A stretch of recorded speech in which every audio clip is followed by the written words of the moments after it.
நண்பர்களுக்கு வணக்கம். ஒன்றும் இல்லைங்க, இன்றைக்கி வந்து ஒரு டிபார்ட்மெண்டல் ஸ்டோர் போயிருந்தேன். இன்றைக்கி வெள்ளிக்கிழமை கடைக்கு பூஜை போடலாம், ஸ்டுடியோ பூஜை போடலாம் அப்படின்ட்டு திஷ்டி கழிக்கிறது உடப்போம் இல்லைங்களா. ஸோ அதுக்காக வாங்கலான்ட்டு போயிருந்தேன்.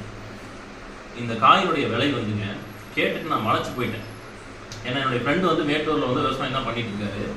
அவர் என்ன விலைக்கு விற்கிறாருன்னு நான் பார்த்துருக்கேன். வியாபாரிகள் எப்படி வாங்குறாங்க, அந்த ஊரில் இருக்கக்கூடிய மக்களே வந்து ஒரு காய் இந்த விலைக்கு வாங்கிட்டு போகிறாங்கன்னு நான் பார்த்துருக்கேன். அதனால் இந்த விலையை கேட்டுட்டு இருந்த இன்னைக்கு மலைச்சிட்டேன். வேறு வழி இல்லாமல் வாங்க வேண்டியதாக இருக்குது. இதுதான் நான் மேட்டூர் போய் வாங்கிட முடியாது ஈரோட்டுக்கு.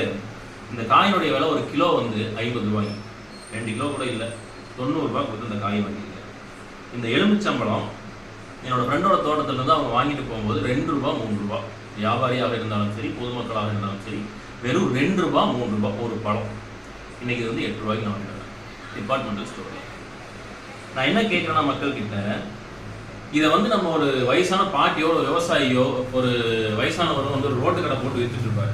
இந்த பழத்தினுடைய விலையை வந்து 4.50 இல்லாட்டி 5 ரூபா சொல்லுவாருங்களா. நம்ம அவர்கிட்ட என்ன எசிலி போட்டு வாங்குவோம், சண்டை போட்டு வாங்குவோம். இதுக்கு எதுக்கு 5 ரூபா, 3 ரூபா பத்தாதா, 50 பைசா கம்மியாக கொடுங்க. அந்த 50 பைசா நம்ம என்ன பண்ணியிருப்போம். ஆனால் அந்த 50 பைசா அவங்களுக்கு பெரிய பணம்.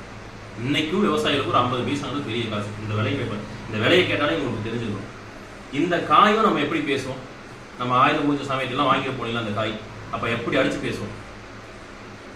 அந்த விவசாயிகள்கிட்ட நம்ம அந்த அளவுக்கு பேசுகிறோமே. இதே ஒரு டிபார்ட்மெண்டல் ஸ்டோர் போனோம்னா, இந்த விஜய் தளபதி பண்ணார் அந்த மாதிரி இப்படி வாங்கிட்டு வரமே என்ன காரணம் சொல்லுங்க. மக்களாகிய நம்ம தான் இதை வந்து யோசிக்கணும். டிபார்ட்மெண்டல் ஸ்டோருக்கு போயிட்டு ஒரு எலுமிச்சம்பழத்தை 8 ரூபா கொடுத்து வாங்க முடியுது. ஒரு விவசாயிகிட்ட ஒரு 3 ரூபா 4 ரூபா கொடுத்து வாங்குறதுக்கு ஏன் பேரம் பேசணும்னு ஒன்று வேண்டாமா. கொஞ்சமாக நம்ம யோசிக்கிறது இல்லை. ஆக்சுவலாக நான் உள்பட, ஏன்னா எனக்கு தேவைக்கு நான் வாங்கிட்டு வந்துட்டேன் சரிங்களா.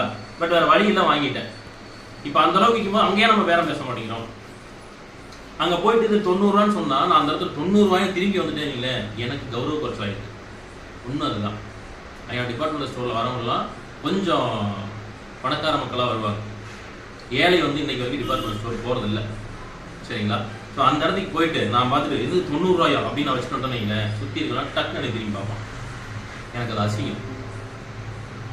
இதில் பாதிக்கப்படுறது யாருன்னு கேட்டால் விவசாயிகள் தான். கொஞ்சமாவது யோசிங்க மக்களே.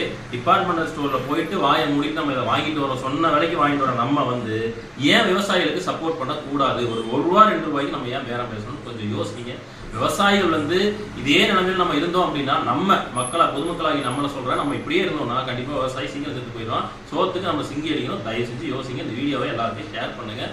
ஒரு விவசாயி இதனால பயனடைஞ்சால் கூட நம்ம எல்லாருக்குமே ஒரு சந்தோஷம். தயவு செஞ்சு இந்த வீடியோவை ஷேர் பண்ணுங்கள். நன்றி.